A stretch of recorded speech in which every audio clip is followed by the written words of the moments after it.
मेरी पत्नी 7 भाइयों की इकलौती बहन थी, लेकिन शादी के बाद वह अपने मायके जाने का नाम नहीं लेती थी। एक दिन मैं उसे अचानक मायके ले गया तो उसका चेहरा पीला पड़ गया, मगर उसने कुछ नहीं कहा। मैं रात को घर आया तो सपना देखा जिसमें पत्नी रो रही थी। मेरा दिल घबरा गया और मैं तुरंत उसके मायके गया, लेकिन घर पर ताला लगा था। मैं वापस जाने लगा तो अंदर से चीखने की आवाज़ आने लगी।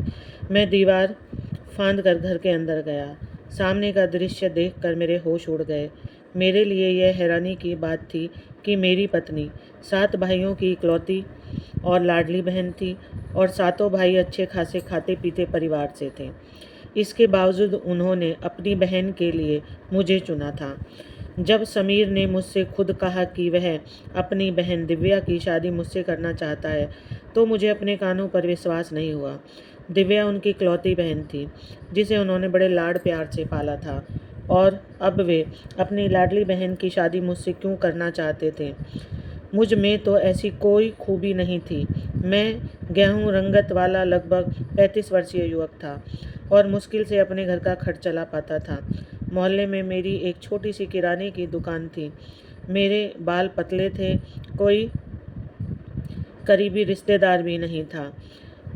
कोई भी मुझे रिश्ता देने को तैयार नहीं होता था। कई लोगों ने मेरे शादी की बात की, लेकिन वे कहते थे ये अकेला आदमी है, ना कोई आगे है ना पीछे है, एक छोटे से एक कमरे के घर में रहता है, छोटी सी किराने की दुकान है, यह तो हमारी बेटी की ज़रूरतें भी ठीक से पूरी नहीं कर सकता, इच्छाएं क्या पूरी करेगा। मेरे सामने रंग रूप को देखकर साधारण शक्ल सूरत की लड़की भी मुंह मोड़ लेती थी। और फिर समीर की बहन, उनके परिवार को पूरे मोहल्ले में अमीर और प्रतिष्ठित माना जाता था। आज तक मैंने कभी दिव्या को देखा नहीं था, क्योंकि वह हमेशा अपने चेहरे को चादर से अच्छी तरह ढक कर आती थी। और फिर समीर की बहन को देखने की हिम्मत मोहल्ले के किसी भी युवक की नहीं थी, क्योंकि उनके सातों भाई बहुत बहादुर और निडर थे। पूरे मोहल्ले में उनका रौब था। लोग उनसे डरते थे। सबको पता था कि वह समीर की बहन है, और मुझे तो कभी हिम्मत ही नहीं हुई कि नज़र उठाकर भी उसे देखने की कोशिश करूं। असल में राशन मेरी ही किराने की दुकान से जाता था, और मैं ही उनके घर तक राशन पहुंचाता था, लेकिन घर के दरवाजे के अंदर आने की अनुमति मुझे कभी नहीं मिली, और यह सिलसिला कई सालों से चला आ रहा था। खैर, मुझे अंदाज़ा भी नहीं था कि वह अपनी बहन की शादी के लिए मुझसे कहेगा, और वह भी अपनी ज़बान से। मैं हैरानी से समीर का चेहरा देख रहा था। मैंने कहा, साहब जी, आपने क्या कहा? वह बोला, मैं अपनी बहन दिव्या की शादी तुमसे करना चाहता हूँ। मैंने हिचकिचाते हुए कहा, और आपकी बहन कहाँ? मैं तो खुद को इस लायक नहीं समझता। वो बोला, इसमें हमारी और हमारी बहन की सहमति शामिल है। बस तुम शुक्रवार को दोपहर में गवाहों और पंडितों के साथ लाना। यह सुनकर मैं स्तंभ रह गया। मुझे अभी भी विश्वास नहीं हो रहा था कि जो मैं सुन रहा हूँ क्या वह सच है। क्या ऐसे भी रिश्ते होते हैं, और क्या ऐसे भी शादियाँ होती हैं? सब कुछ इतनी जल्दी हुआ कि ऐसा लग रहा था जैसे उन्होंने रिश्ता तय नहीं किया, बल्कि मुझे कोई आदेश सुना दिया हो। खैर, मैं अपने घर लौट आया, लेकिन समझ नहीं पा रहा था कि क्या समीर का दिमाग ठीक है, जो अपनी इकलौती और प्यारी बहन की शादी मुझसे कर रहा है, मुझ जैसे गरीब से, जिसे कोई गरीब भी अपनी बेटी देने को तैयार नहीं। यह बात मेरे लिए सोचने लायक थी और हैरान कर देने वाली थी। मैं आधी रात तक इसी उलझन में सोचता रहा, आखिर वह अपनी बहन की शादी मुझसे क्यों करना चाहता है। फिर मेरे मन में आया, शायद उसकी बहन बहुत सुंदर नहीं है, या उसका कोई रिश्ता नहीं आ रहा है। लेकिन फिर भी अगर लड़की सुंदर ना भी हो और उसके पास धन दौलत हो, 7 भाइयों का प्रभाव हो, तो ऐसी लड़की को तो अच्छे रिश्ते मिल ही जाते हैं। तो फिर मुझे ही क्यों चुना? मैं आपको यह तो बताना भूल ही गया कि मैं अपने मोहल्ले में सबसे आम शक्ल सूरत वाला नौजवान था। मुझे देखकर लड़कियां अपना चेहरा फेर लेती थीं, माथे पर बल डाल लेती थीं, चेहरे पर नापसंदी साफ झलकने लगती थी। फिर मेरे जैसे देखने वाले इंसान को समीर का अपनी बहन के लिए विवाह का प्रस्ताव देना और जोर देना, यह मेरी समझ के बाहर की बात थी। यह रिश्ता मेरे लिए एक पहेली बन गया था। मेरी समझ काम नहीं कर रही थी। आखिर कैसे समीर अपनी इकलौती लाडली बहन का रिश्ता मुझसे कर सकता है? जबकि उसकी बहन के लिए तो अच्छे अच्छे रिश्ते आते होंगे। और समीर और उसके भाइयों की जो प्रतिष्ठा थी, उसे देखते हुए हर कोई उनके घर से रिश्ता करने को उत्सुक होता। फिर उन्होंने मुझे ही क्यों चुना? 2 दिन तक सोचने के बाद मैं इस नतीजे पर पहुंचा कि जरूर उसकी बहन देखने में सुंदर नहीं होगी। वैसे भी अक्सर उसे चेहरा ढके हुए ही देखा था। हो सकता है उसे कोई अच्छा रिश्ता ना मिल रहा हो, इसलिए मुझसे यह बात कही हो। खैर, मुझे अपने घर को संभालने के लिए एक पत्नी की ज़रूरत थी, इसलिए मैंने मना नहीं किया और शुक्रवार को शादी के लिए कुछ गवाहों को साथ लेकर और जिससे भी कहा कि समीर अपनी बहन की शादी मुझसे करना चाहता है, तो सब मुझे आंखें फाड़ कर देख रहे थे। ठीक वैसे ही जैसे मैं खुद हैरान था। जब मैं उसके घर गया तो कोई विशेष तैयारी नहीं की गई थी। बस हमें बैठक में बैठा दिया गया। सादगी से शादी हुई और सातों भाई चुपचाप बैठे हुए थे। उनके कपड़ों से भी नहीं लग रहा था कि उन्होंने नए कपड़े पहने हों। यह बहुत ही अजीब सी शादी थी। 7 भाइयों की इकलौती बहन की शादी, और वह भी इतनी सादगी से। किसी को भी यह बात समझ नहीं आ रही थी। जितने सवाल मेरे मन में थे, उतने ही मोहल्ले के लोगों के मन में भी रहे होंगे, लेकिन जवाब किसी के पास नहीं था। शादी के बाद हमारे सामने खाना रखा गया, केवल वेज पुलाव। ना तो रायता था, ना चटनी, ना कोई मिठाई। मैं बहुत परेशान हो गया था। ऐसी शादी ना तो कभी देखी थी और ना ही बारातियों का ऐसा बरोखा स्वागत। और फिर यह तो 7 भाइयों की इकलौती बहन की शादी थी। बल्कि मैं तो सोचता था कि जब उसकी बहन का रिश्ता तय होगा और उसकी शादी होगी, तो यह लोग खुशी के मारे फूले पूरे मोहल्ले को बुलाएंगे। सोचा था इस बहाने अच्छा खाना भी मिल जाएगा। लेकिन यह नहीं पता था कि शादी मुझसे ही होगी, और यह भी नहीं पता था कि सब कुछ इस तरह होगा। दहेज के नाम पर उन्होंने 1 पैसे की भी मांग नहीं की थी। उसकी बहन काली चादर में लिपटी हुई घूंघट निकालकर मेरे साथ विदा हो गई थी। मैं जितना हैरान था उतना कम था। खैर, हालांकि मेरा घर एक गली में स्थित छोटा सा मकान था, लेकिन फिर भी मैंने गाड़ी का इंतज़ाम किया था। मैं उसे गाड़ी में ही अपने घर तक लेकर गया था। वो भी एक पड़ोसी की गाड़ी थी, जो मेरे कहने पर तैयार हो गया था। थोड़ा सा ही रास्ता था, लेकिन मैं अपनी तरफ से उस लड़की को पूरे सम्मान देना चाहता था। मैंने सोचा, चलो जो सवाल मेरे मन में उठ रहे हैं, उनके जवाब अपनी पत्नी से पूछ लूँगा। आखिर इसकी वजह क्या थी?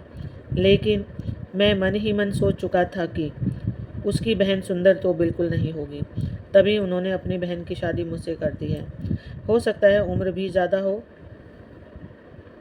या अच्छा रिश्ता ना मिल रहा हो। कई सवाल मेरे दिमाग में घूम रहे थे। खैर, जैसे ही मैं अपने घर पहुंचा, मैंने दिव्या का हाथ पकड़ लिया, जो काली चादर में लिपटी हुई थी। लेकिन मुझे महसूस हुआ कि वो कांप रही थी, काफ़ी डरी हुई थी। मैं उसे अपने कमरे तक ले गया। मेरे कमरे में बस माँ के समय का एक पुराना पलंग था, जिसे मैंने थोड़े पैसे खर्च कर पॉलिश करवा लिया था। मैंने कहा, आप यहाँ आराम से बैठ सकती हैं, चादर भी हटा सकती हैं। अगर भूख लगी हो तो मैं खाने का कुछ इंतज़ाम कर देता हूँ। मैंने उससे पूछा, क्योंकि मुझे नहीं पता था कि लड़की ने कुछ खाया भी है या भूखी ही चली आई। उसने नाम में सिर हिला दिया। मैं कमरे से बाहर चला गया। बड़ी अजीब स्थिति थी, जिसे मैं समझ नहीं पा रहा था। पता नहीं क्यों मेरे मन में एक के बाद एक सवाल उठ रहे थे। मुझे यही समझ नहीं आ रहा था कि समीर ने अपनी बहन की शादी मुझसे क्यों की। सवाल था कि शादी इस तरह चोरी छुपे क्यों की गई, जैसे कोई आयोजन ही ना किया गया हो। ऐसी शादी हो तो इंसान असमंजस में तो पड़ ही जाता है। सोचने लगता है कि आखिर इसकी वजह क्या थी। कुछ मैं मानसिक रूप से शादी के लिए तैयार नहीं था, क्योंकि सिर्फ 8 दिन का ही समय मिला था। वो पूरा समय यही सोचते हुए निकल गया कि आखिर अचानक ही शादी क्यों तय कर दी गई। फिर मैंने सोचा कि मुझे कमरे में जाना चाहिए, क्योंकि मेरे हर सवाल का जवाब शायद दिव्या के पास है। लेकिन मैं सोच रहा था कि पता नहीं आज की रात ऐसे सवाल जवाब करना उचित होगा या नहीं। एक तो शादी के मामले में मुझे वैसे भी आत्मविश्वास की थोड़ी कमी थी, क्योंकि अक्सर मेरी शक्ल देखकर रिश्ते से इनकार कर दिया जाता था। इसलिए खुद मेरी शादी हो जाना ही मेरे लिए एक अनोखी बात थी। फिर एक लड़की से बात करना, और वह भी पत्नी के रूप में, मुझे बहुत मुश्किल लग रहा था। खैर, मैं कमरे में दाखिल हुआ। उस वक्त दिव्या ने चादर हटा दी थी। उसने हल्के गुलाबी रंग का सादा सा फैंसी कपड़ा पहना हुआ था। गहनों के नाम पर कुछ भी नहीं था, सिर्फ हल्का फुल्का मेकअप था। लेकिन जैसे ही मैं उसके सामने जाकर बैठा और उसे देखा तो मेरा दिमाग घूम गया, क्योंकि वह लड़की तो बेहद खूबसूरत थी। मुझे अपनी आंखों पर यकीन करना मुश्किल हो रहा था। मैं कभी सोच भी नहीं सकता था कि वो इतनी सुंदर हो सकती है। और दूसरी बात जिसने मुझे जोरदार झटका दिया वो यह कि वह मुश्किल से 19-20 साल की लड़की थी, इतनी कम उम्र की, और मैं 36 साल का। मुझे अपने आप उसके सामने बिल्कुल मूर्ख सा लग रहा था। अब तो मेरे मन में और भी ज़्यादा सवाल उठने लगे थे कि अपनी इतनी सुंदर बहन की शादी समीर ने मुझ जैसे व्यक्ति से क्यों कर दी, जिसके पास ना तो धन है, ना रूप, और ना ही कोई आकर्षक व्यक्तित्व। मैं तो उसके सामने बिल्कुल शून्य था। मैं और भी मानसिक रूप से उलझन में फंस गया। जो मैं सोच रहा था कि उसके बहुत से सवाल करूँगा, मेरी तो बोलते ही बंद हो गई। क्या सवाल करता? उसका सौंदर्य मुझे निरुत्तर कर गया था। मैं तुरंत बिस्तर से खड़ा हो गया। शायद उसे मेरी इस प्रतिक्रिया की उम्मीद नहीं थी। उसने एक नज़र मेरी तरफ देखा, फिर शर्म से अपनी नज़रें झुका ली। मैंने कहा, आप तो काफ़ी खूबसूरत हैं, और उम्र भी कम है। मेरे सवाल पर उसने मेरी तरफ देखा और कहा, मैं समझी नहीं। मैंने कहा, मैं खुद को आपके योग्य नहीं समझता। मैंने झूठ नहीं कहा था, बिल्कुल सच बात कही थी, क्योंकि मैं और भी ज़्यादा मानसिक उलझन में घिर गया था। उसने कहा, आप कैसी बातें कर रहे हैं? मैं हैरान था कि उस लड़की ने मुझे देखा, जबकि उसे मुझसे ज़्यादा हैरान होना चाहिए था। बल्कि मेरे हिसाब से तो उसे आंसू बहाने चाहिए थे, रोना चाहिए था। उसकी किस्मत में मेरे जैसे शक्ल वाले इंसान से जुड़ना लिखा था। वह तो एकदम साफ रंगत और सुंदरता की मालकिन थी, और मैं एकदम सांवले रंग और साधारण शक्ल वाला इंसान। लेकिन ना तो वह हैरान हुई, ना ही उसके चेहरे पर कोई घबराहट फैली, ना ही वह रोई, और मैं यह सोचकर परेशान था। वह कहने लगी, बैठ जाइए। मैं तो अपने चकराते हुए दिमाग को संभालते हुए सामने रखी कुर्सी पर बैठ गया। मुझे समझ नहीं आ रहा था कि समीर ने अपनी बहन के साथ इतना बड़ा अन्याय क्यों किया। मेरे जैसे इंसान के साथ तो कोई आम और साधारण सी लड़की भी अगर शादी के लिए मान जाती तो मैं उसे भी अपनी किस्मत समझकर खुश हो जाता। लेकिन इतनी सुंदर और आकर्षक लड़की के साथ मेरी शादी, मुझे लग रहा था जैसे मैं खुद इस रिश्ते के साथ अन्याय कर रहा हूँ। मैंने कहा, मुझे सच में नहीं पता था कि आप इतनी सुंदर हैं। मुझे लगा था कि अगर समीर अपनी बहन की शादी मुझसे करना चाहता है तो यकीनन वह उतनी सुंदर नहीं होगी, या शायद ठीक ठाक शक्ल सूरत की होगी। लेकिन आप तो बहुत सुंदर हैं, और उम्र भी कम लगती है। मेरे चेहरे पर जो उलझन थी वह समझ गई। कहने लगी, मुझे शादी से कोई आपत्ति नहीं थी, और मैं आपको पहले भी देख चुकी हूँ। यह बात मेरे लिए और भी हैरान कर देने वाली थी कि मेरी शक्ल देखने के बावजूद वह शादी के लिए तैयार हो गई। मेरी शक्ल देखकर तो लड़कियां आमतौर पर इनकार कर देती थी, क्योंकि मैं सुंदर नहीं था। मेरे सामने के 4 दांत कुछ बाहर की ओर थे, जो बोलते और मुस्कुराते समय साफ नजर आते थे। मेरे चेहरे के नक्श भी कुछ खास नहीं थे। एक आम इंसान था, मुझ में कोई खास बात नहीं थी। फिर इतनी सुंदर लड़की मुझसे शादी क्यों कर सकती है? अजीब अजीब ख्याल मेरे दिमाग में आने लगे। मैं डर गया कि कहीं इस लड़की के साथ कोई हादसा तो नहीं हुआ, कहीं उसे कोई नुकसान तो नहीं पहुंचा, इसलिए उसके घर वालों ने मेरा चुनाव किया। शायद यही वजह रही होगी, क्योंकि कोई भी अपनी इतनी सुंदर बहन यूं ही किसी साधारण व्यक्ति को नहीं सौंपता। लेकिन यह सवाल दिव्या से पूछते हुए मुझे झिझक महसूस हो रही थी। मैं कुर्सी पर ही बैठा रहा। मैंने कहा, मैं यह बात समझ नहीं पा रहा कि आपके भाइयों ने मेरी शादी आपसे क्यों की। वह कहने लगी, क्यों? क्या आपको इस पर आपत्ति थी? जवाब देने के बजाय वह मुझसे ही सवाल करने लगी। मैंने कहा, मैं इस काबिल कहाँ की आपत्ति करूं, पर मैं समझ नहीं पा रहा हूँ। वह कहने लगी, अगर आपको आपत्ति थी तो आप इनकार कर देते। यह कहते हुए उसका लहजा काफ़ी सख्त हो गया था। फिर वह कहने लगी, क्या मैं आपको अच्छी नहीं लगी? क्या मैं आपको पसंद नहीं आई? यह सुनकर मैं और ज़्यादा हैरान रह गया। मुझे लगा, क्या यह लड़की पागल हो गई है? क्या इसे मैं दिखाई नहीं देता? क्या यह ठीक से देख भी सकती है, या इसकी नज़र कमज़ोर है? उसे मेरी कुरूपता दिखाई ही नहीं दे रही। मैं कुर्सी से उठकर उसके सामने जाकर बैठ गया। वह नज़रें झुकाकर बैठी रही, लेकिन मैं समझ नहीं पा रहा था कि उससे बात क्या करूं। मैंने कहा, तुम्हारे भाई बहुत प्रभावशाली और समझदार व्यक्ति हैं। मोहल्ले में उनका अच्छा खासा नाम है, और तुम उनकी इकलौती बहन हो। मैंने जहाँ तक सुना है तुम बहुत लाडली हो, फिर तुम्हारी शादी इतनी सादगी से और वह भी मुझसे कैसे हो गई? वह कहने लगी, बार बार आप यह बात क्यों कह रहे हैं कि मेरी शादी आपसे क्यों हुई? भगवान के लिए अपने आप को मेरे सामने इतना तुच्छ मत दिखाइए। मेरे मन में आपके लिए बहुत सम्मान है। उसकी बातों ने मुझे और उलझन में डाल दिया। मुझे परेशान कर रही थी। मैं तो यह सोचकर बैठा था कि दिव्या से सच्चाई जान जाऊंगा, लेकिन मैं तो और अधिक उलझन में पड़ गया, क्योंकि उसकी बातें मुझे मेरे सवालों के जवाब देने के बजाय और उलझा रही थी। मैंने कहा, लेकिन फिर भी कोई ना कोई वजह तो होगी। क्या तुम्हारे साथ कोई दुर्घटना हुई थी?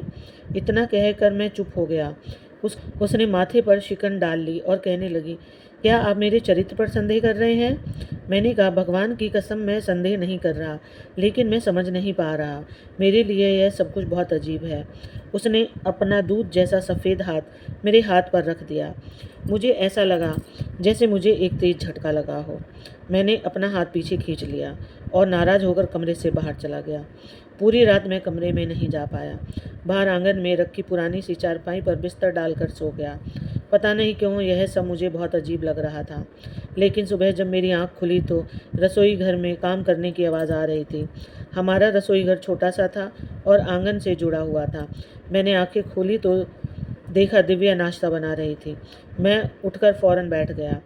अपनी गलती का एहसास भी हो रहा था कि पहली रात की दुल्हन को मैंने अकेले कमरे में छोड़ दिया और बाहर आ गया।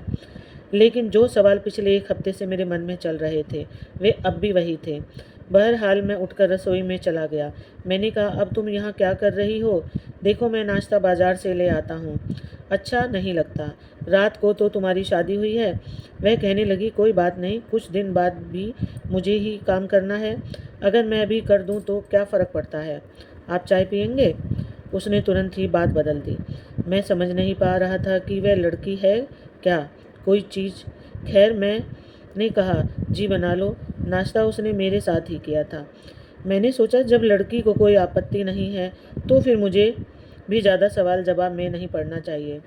अगर वह खुश है तो ठीक है, मुझे भी उसे दिल से स्वीकार कर लेना चाहिए। बल्कि अपनी किस्मत पर मुझे तो भगवान का धन्यवाद करना चाहिए। रात को मैंने अपने कमरे में ही सोया था और शादी की रस्म में अपनी पत्नी को मैंने माँ की सोने की अंगूठी पहनाई थी, क्योंकि वही अंगूठी मेरे पास मौजूद थी और वह उस पर खुश भी थी।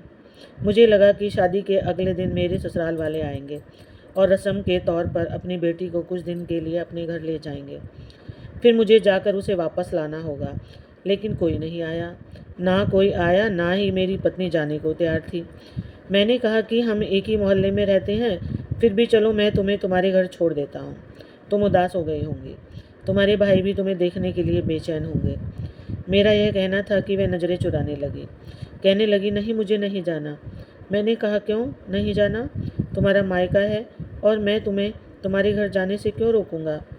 वह काफ़ी घबराई हुई लग रही थी और मैं हैरान था कि अपने ही भाई के घर जाने से वह क्यों डर रही थी।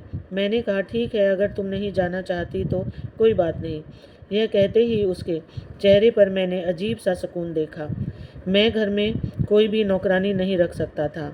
मेरी इतनी आमदनी नहीं थी और मैं हैरान था कि वह लड़की सारे काम खुद कर लिया करती थी। आज तक मैंने उसकी ज़बान से कोई भी शिकायत नहीं सुनी थी। यहाँ तक कि 1 महीना बीत गया और इस 1 महीने में मैंने कई बार उसे कहा कि अगर वह अपने मायके जाना चाहती है तो मैं उसे छोड़ आता हूँ, लेकिन उसने हर बार साफ इनकार कर दिया। एक बार मैं जल्दी घर आ गया था क्योंकि बारिश शुरू हो गई थी और मेरी दुकान के अंदर पानी भर जाता था, इसलिए मैंने जल्दी से दुकान बंद की और घर चला आया। मैंने देखा कि वह भगवान के पास बैठी ज़ोर ज़ोर से रो रही थी, सिसकियों में डूबी हुई थी। मैं हैरान था कि आखिर उसे क्या हुआ है। मैंने उसे कभी भी इस तरह रोते हुए नहीं देखा था। मेरे मन में अजीब अजीब से सवाल उठने लगे कि ज़रूर कोई ना कोई बात है जिससे मैं अनजान हूँ। मुझे उसकी हालत समझ नहीं आ रही थी। मैं वहीं खड़ा रहा। जैसे ही उसका रोना ख़त्म हुआ, अपने आंसू पोंछे और चादर समेट कर पीछे पलटी तो मुझे सामने देखकर वह थोड़ा घबरा गए। कहने लगी, आप जल्दी आ गए? मैंने कहा, हाँ, बाहर बहुत तेज़ बारिश हो रही है और ऐसे मौसम में दुकान पर कोई भी सामान लेने नहीं आता। वह बोली, अच्छा, मैं आपके लिए चाय बना देती हूँ। और अगर आपको पकोड़े खाने हैं तो वह भी बना देती हूँ। मैंने कहा, नहीं, तुम पहले ये बताओ कि रो क्यों रही थी। मेरे इस सवाल पर उसके चेहरे पर पसीना आ गया, जबकि ठंड का मौसम था। फिर भी वह अपने दुपट्टे से माथे का पसीना पोंछने लगी। कहने लगी, कुछ नहीं, कोई बात नहीं है। फिर वह कमरे से बाहर चली गई। उसने मेरे लिए चाय बनाई और पकोड़े भी बनाए। उसके हाथों में बहुत स्वाद था। वह बहुत अच्छे खाना बनाती थी, लेकिन मैं अंदर ही अंदर यह उलझता जा रहा था। रात को जब मैं सो रहा था, तभी मेरे घर का दरवाज़ा ज़ोर से किसी ने पीटा और मैं और दिव्या दोनों उठकर बैठ गए। मैंने उससे कहा, तुम यहीं रुको, मैं देखता हूँ कौन है। जब मैं बाहर गया तो 2 युवक खड़े थे। उन्होंने कहा, रमेश भाई, आपकी दुकान में आग लग गई है। यह सुनते ही मेरे होश उड़ गए। मैं नंगे पैर दौड़ पड़ा। मुझे नहीं पता कैसे और कब, लेकिन मेरी दुकान सच में जल रही थी। मेरा बहुत बड़ा नुकसान हो गया था। मेरी एक छोटी सी दुकान थी, लेकिन वह पूरी तरह से जल कर राख हो गई थी। मैं सिर पकड़कर रोने लगा। सोच भी नहीं सकता था कि मेरे साथ कुछ ऐसा हो सकता है। करीब 3 लाख रुपए का सामान था दुकान में, जो सब कुछ जलकर ख़त्म हो गया। 2 दिन से मैं दुकान पर गया ही नहीं था। जाता भी तो क्या करता। दुकान पर रखने के लिए कुछ भी नहीं बचा था और ना ही मेरे पास पैसे थे। मैं तो उन लोगों में से था जो रोज़ कमाते और रोज़ खाते थे। मेरी वजह से दिव्या भी बहुत परेशान थी। मैं सिर थामे चारपाई पर बैठा था, तभी उसने मेरा हाथ पकड़ लिया और बोली, रमेश, क्यों परेशान हो रहे हो? सब कुछ ठीक हो जाएगा। मैंने कहा, क्या खाक ठीक होगा? दुकान का सामान जल गया। जैसे तैसे घर की दाल रोटी चल रही थी, अब वो भी ख़त्म हो गई। उसने अपने हाथ की अंगूठी उतारी और मुझे दे दी। मैंने कहा, यह क्या कर रही हो? वो बोली, कोई बात नहीं, आप इसे बेचकर दुकान के लिए थोड़ा सामान खरीद लीजिए। मैंने कहा, मुझे शर्मिंदा मत करो, मैंने तुम्हें दिया ही क्या है। माँ की इस अंगूठी के अलावा तो मेरे पास कुछ भी नहीं था। अगर अब वह भी बेचने को कहोगी तो मेरे लिए यह डूब मरने जैसी बात होगी। यह तुम रखो। मैं अंगूठी उसे वापस पकड़ा दी। मैं सोच रहा था कि शहर जाकर जहाँ से मैं सामान लाता हूँ उनसे विनती करूँगा कि कुछ सामान उधार दे दें। मैं धीरे धीरे चुका दूँगा ताकि दुकान चल सके। लेकिन वह कहने लगी, आप ये अंगूठी बेच दें। आप परेशान होंगे तो मैं इस सोने चांदी का क्या करूँगी। पता नहीं कैसी लड़की थी, एक तो खूबसूरत, कम उम्र और ऊपर से एक अच्छे घर से आई, और उस पर इतना धैर्य, वह भी आज के समय में। मेरे लिए यह बात एक और उलझन बन गई। मैं उसके इरादों पर शक नहीं कर रहा था, खुदा न करे। खैर, मैंने वह अंगूठी ली, शहर गया और उसे बेच दिया। मुझे नहीं पता था कि माँ ने 1 तोले की अंगूठी इतनी संभाल कर रखी थी। मुझे उस अंगूठी के 2.5 लाख मिले। मैंने उससे सामान खरीदा और अपनी दुकान में रख लिया। लेकिन अब भी कुछ और पैसों की ज़रूरत थी। जैसे तैसे घर चल रहा था, लेकिन मुझ पर कुछ कर्ज भी था। मैंने बहुत मिन्नतें की कि मैं कर्ज चुका दूंगा, लेकिन वो लोग मानने को तैयार नहीं थे। वे मेरे घर के दरवाजे पर आकर गालियां देकर गए, बुरा भला कहकर चले गए। जब मैं अंदर आया तो दिव्या रो रही थी। वह बोली, काश मेरे पास कुछ और होता तो मैं आपकी खातिर वह भी बेच देती। मैंने कहा, तुम क्यों परेशान हो रही हो, मैं सब संभाल लूँगा। फिर मैंने सोचा कि रोज़ रोज़ उसे इस दुख में देखकर मुझे उसे उसके मायके छोड़ देना चाहिए, क्योंकि मेरी वजह से वह बहुत परेशान रहने लगी थी। हर समय रोती रहती थी। मैंने उससे बिना पूछे ही कहा, तैयार हो जाओ। वो कहने लगी, क्यों, कहाँ जाना है? मैंने कहा, किसी से मिलने जाना है। उसने तुरंत अपनी चादर ओढ़ ली। मैं चुपचाप उसे उसके घर के पास छोड़ने ले गया।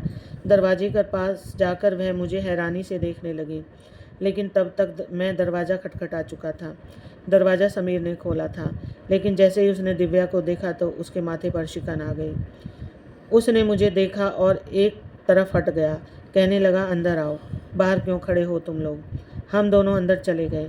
मेरे सामने सिर्फ एक सादा पानी का गिलास रखा गया और दिव्या यह देखकर सबको घूर घूर कर देख रही थी।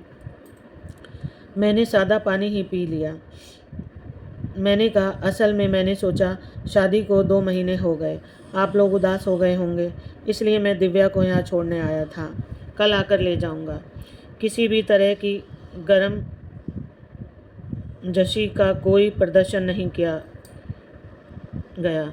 बहरहाल मैं सिर्फ 15 मिनट रुका और किसी ने मुझे चाय तक नहीं पूछी, मिठाई तक नहीं दिखाई गई। मैं वापस अपने घर आ गया, लेकिन जैसे ही रात को सोने के लिए लेटा, आंखों के सामने दिव्या का रोता हुआ चेहरा आ रहा था। पता नहीं क्यों, बहरहाल मैंने अपने आप को झटका दिया और सो गया। लेकिन मैंने सपना देखा कि वो रो रही है और कह रही है, रमेश मुझे बचा लो, यह लोग मुझे मार डालेंगे। मैं अचानक उठ बैठा। मेरा दिल ज़ोर ज़ोर से धड़क रहा था। मैं तुरंत उठा, चप्पल पहनी, अपनी गर्म शॉल ओढ़ी और दिव्या के घर पहुंच गया। लेकिन मैं हैरान रह गया क्योंकि वहाँ ताला लगा हुआ था। आज तक ऐसा कभी नहीं हुआ था कि उनके घर पर ताला लगा हो। अगर एक दो भाई घर पर ना भी होते तो भी बाकी ज़रूर होते, उनकी पत्नियां और बच्चे, लेकिन आज सब गायब थे। मैंने सोचा पता नहीं कहाँ गए हैं, और दिव्या ने भी मुझे कुछ नहीं बताया। उसके पास फ़ोन था, वो कॉल करके बता सकती थी कि हम लोग कहीं जा रहे हैं। जैसे ही मैं पलटा, मुझे अंदर से किसी के रोने और सिसकने की दबी दबी आवाज़ें सुनाई दी। मेरी तो जान ही निकल गई। मैं लंबी लंबी दीवारें झांकने की कोशिश करने लगा, लेकिन कुछ नज़र नहीं आ रहा था। मैंने सोचा मुझे अंदर देखना चाहिए। वहाँ एक लकड़ी का टुकड़ा था जो दरवाजे के पास दीवार से लगा हुआ था।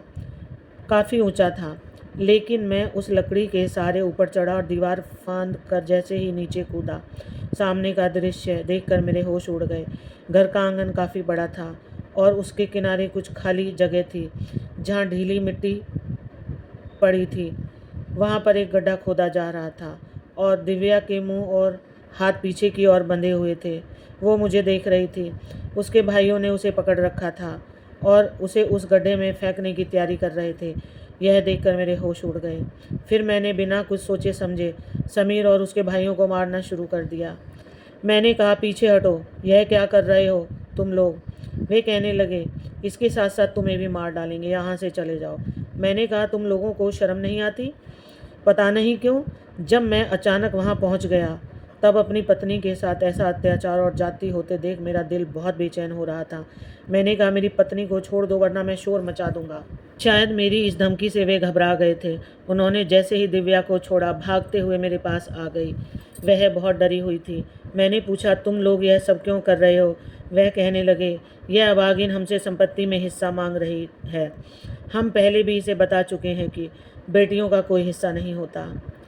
हमारे यहाँ बेटियों को कभी विरासत में कोई हिस्सा नहीं दिया जाता। लेकिन ये कह रही है कि यह अदालत जाएगी और अपना हिस्सा ज़रूर लेगी। हिस्सा ना देने के लिए ही हमने इसकी शादी तुम जैसे व्यक्ति से की थी। हमें पता था कि अगर इसका पति पढ़ा लिखा होगा तो वह इसके साथ खड़ा होकर हमसे संपत्ति की मांग करेगा, अदालत जाएगा। लेकिन हम जानते थे कि तुम कमज़ोर हो, कम पढ़े लिखे हो, इसलिए तुम कभी हमारे सामने खड़े नहीं हो पाओगे, कभी भी हिस्सा नहीं मांगेंगे। उनकी बात सुनकर मुझे बहुत दुख हुआ। मैंने दिव्या का हाथ पकड़ा और उनसे कहा, दरवाज़ा खोलो, मुझे बाहर जाना है।